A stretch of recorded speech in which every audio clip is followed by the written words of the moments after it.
Today I want to cover the state of our schools, including our current improvement work, some great programs that are benefiting our kids, and information on where our district stands. They need to know more than facts. They need to be able to find those facts and then know how to use them. They need to be able to withstand rigorous expectation that's placed on them every day in the corporate world. The corporate world doesn't act like our school system. When you show up to work, they expect results, they expect you to be there, and they expect you to be on time. So we need to make sure that they understand that when they leave our halls.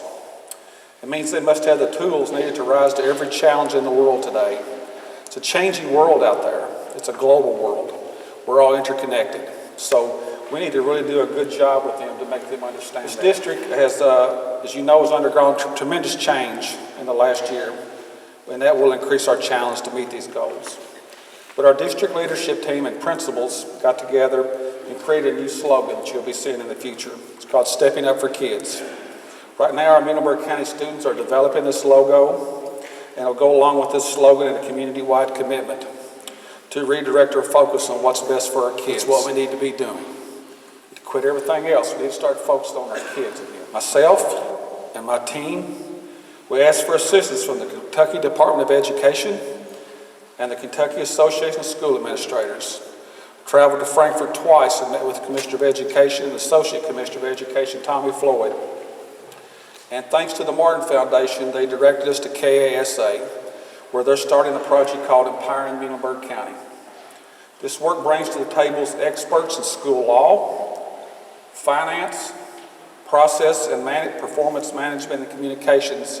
And I'm telling you right now, we're lucky to have them at our disposal. They're just completing phase one of their work, which provide data and analysis of our current situation across the district, across finance, operations, board relations, and communications both within the district and with the general public. This is important work we're doing, and work we're excited to take on and share with the community that craves renewed faith in our service to them.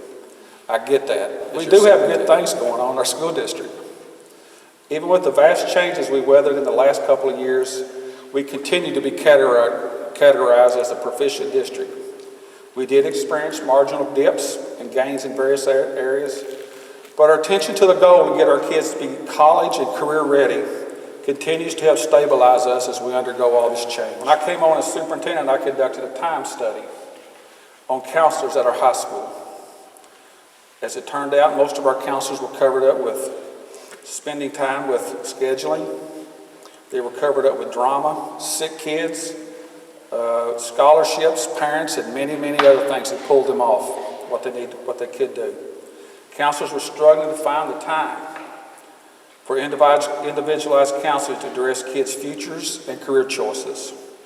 To address that, we hired 2 career counselors, an assistant superintendent in charge of college career readiness to work with our high school staff, the counselors, and the high school students. This district of support, along with the changes the high school had already implemented to increase their college career readiness scores, led to a leap in student achievement that took us from 60% of our students reaching college career readiness benchmarks in 13-14 to over 80% in 14-15. Another success in the story to celebrate is our work with the Career and Technical Center. We were invited, the commissioner sent us up to talk to Dale Winkler, who was the director of CTE in the state of Kentucky. With the commissioner's help, we were chosen to be one of 30 school districts in the state in a pilot project called Technical Centers at Work, or TCTW, that provides supports and evaluations of our certified tech schools such as ours. As we evaluate our goals moving forward, refilling these open shop areas and classrooms in the tech wing, TCTW's input will be critical to our work in accelerating kids through college and career tracks. A team of administrators and teachers from the high school will begin working in conjunction with TCTW staff members next week on a 30, 60, 90-day plan to look where we need to head with our tech school. Also, we have cause to celebrate in our reading scores. We took a 10% jump. That's over 31 places in rank in our 3rd grade reading scores this year. Thanks for the hard work of our K-3 teachers and to the Martin Foundation for everything they're doing with our early childhood development. They're laying a foundation for our kids. So what's new for Muhlenberg County schools? what's coming down the pike. One thing I've been working on is in our high school, I've been meeting with their SBDM this month. It's a program called a Work Seal Ethic Program. We were already working on this with a lot of my superintendent friends down in the western part of the state where I-69 is coming through. We're currently working, collaborating with those people in neighboring districts on this program to instill more soft skills for our students entering the workforce. That's one thing we're hearing from the corporate world is soft skills, soft skills, soft skills. We've got to establish agreed upon benchmarks in educational attainment and attendance, which will enable students to walk out of our doors with a seal on their transcript and a recommendation letter from me and hopefully from the MAP group, which will enhance their chances for industrial recruitment and job placement. We're also excited to showcase our dreams with I-69 project. 14 superintendents in the western part of the state, we're meeting monthly and trying to work out where we're going with this. I-69 is huge for our area. Ken can tell you that. I-69 basically runs from the Mexican border all the way to Chicago.